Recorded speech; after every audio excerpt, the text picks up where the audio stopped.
Kidney दिवस. यानिमित्त आमचे प्रतिनिधी कृष्णात पाटील यांनी जसलोक हॉस्पिटलमधील किडनी रोगतज्ञ डॉक्टर ऋषी देशपांडे यांच्याशी केलेली ही खास बातचीत.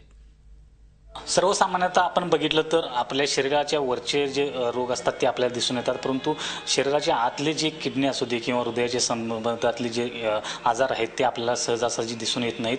वर्ल्ड किडनी डेच्या निमित्तानं आपल्यासोबत बोलण्यासाठी, या किडनी रोगाच्या संदर्भात बोलण्यासाठी जसलोक हॉस्पिटलचे नेफ्रॉलॉजिस्ट आणि किडनी ट्रान्सप्लांटचे तज्ज्ञ डॉक्टर ऋषिकेश देशपांडे आपल्यासोबत आहेत. समजा कुणाला छातीत दुखलं तर तो तातडीने डॉक्टरकडे पळत जातो आणि ट्रीटमेंट घेतो, परंतु किडनीचा जेव्हा आजार होतो तेव्हा त्याला दुखत नाही, त्याला काही त्रास होत नाही अधिकांश वेळेस.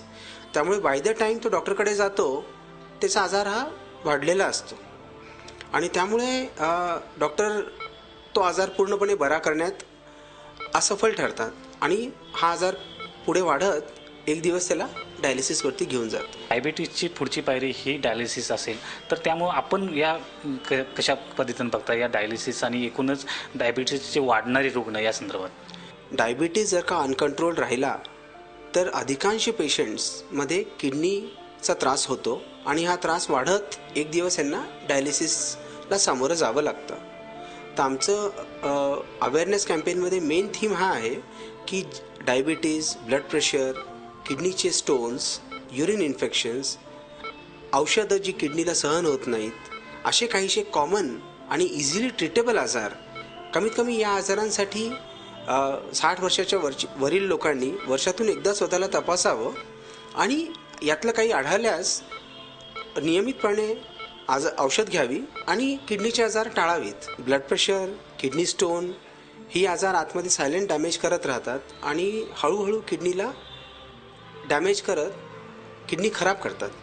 पण जर का रक्तदाब कंट्रोलमध्ये ठेवण्यात आला, किडनी स्टोन्स वेळोवेळी ट्रीट करण्यात आली, इन्फेक्शन्स टाळण्यात आली किंवा प्रॉपर ट्रीटमेंट घेण्यात आली, डायबिटीज कंट्रोलमध्ये ठेवण्यात आला तर ही किडनीला तेवढी डॅमेज नाही करणार.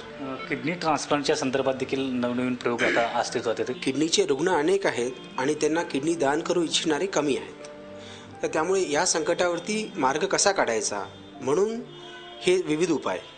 स्वॅप म्हणजे काय की तुमचा डोनर तुम्हाला देऊ इच्छित आहे, परंतु काही मेडिकल कारणामुळे त्याची किडनी तुम्हाला लागू शकत नाही, परंतु तुमच्यासारखाच एक पेअर दुसरा डोनर आणि पेशंट ते सिमिलर अडचणीतला ते तुम्ही आपसात किडनीची अदलाबद्दी केली तर हे परफेक्टली लिगल आणि मेडिकली चांगलं राहतं.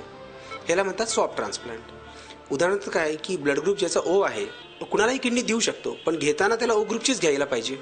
पण समजा त्याचा डोनर आहे ग्रुप बी, तर आम्ही रक्तशुद्धीचे काही ट्रीटमेंट वापरून बी ग्रुपची किडनीसुद्धा त्याला सक्सेसफुली ट्रान्सप्लांट करून देतो. ह्याला म्हणतात एबीओ इनकम्पॅटिबल ट्रान्सप्लांट. 77 वर्षाच्या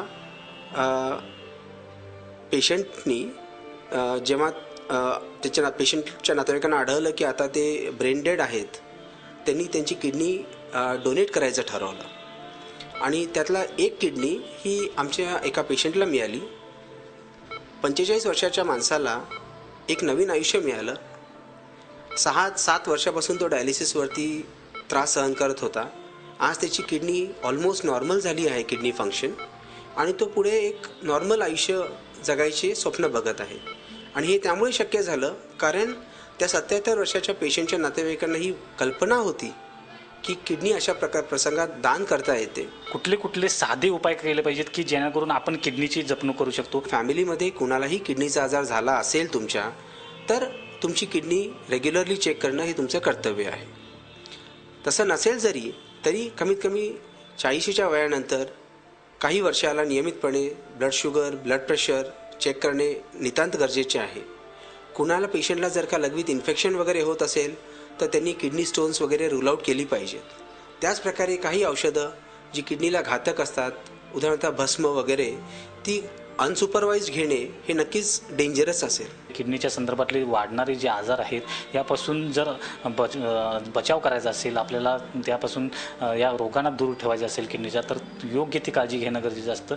त्याचबरोबर वेळोवेळी डॉक्टरांकडे जाऊन त्या संदर्भातला कन्सल्ट करणं गरजेचं राहतं. व्हिडिओ जर्नलिस्ट प्रकाश चव्हाणसह Krishnat Patil, Zee media, Mumbai. Zee 24 तास रहा एक पाऊल पुढे.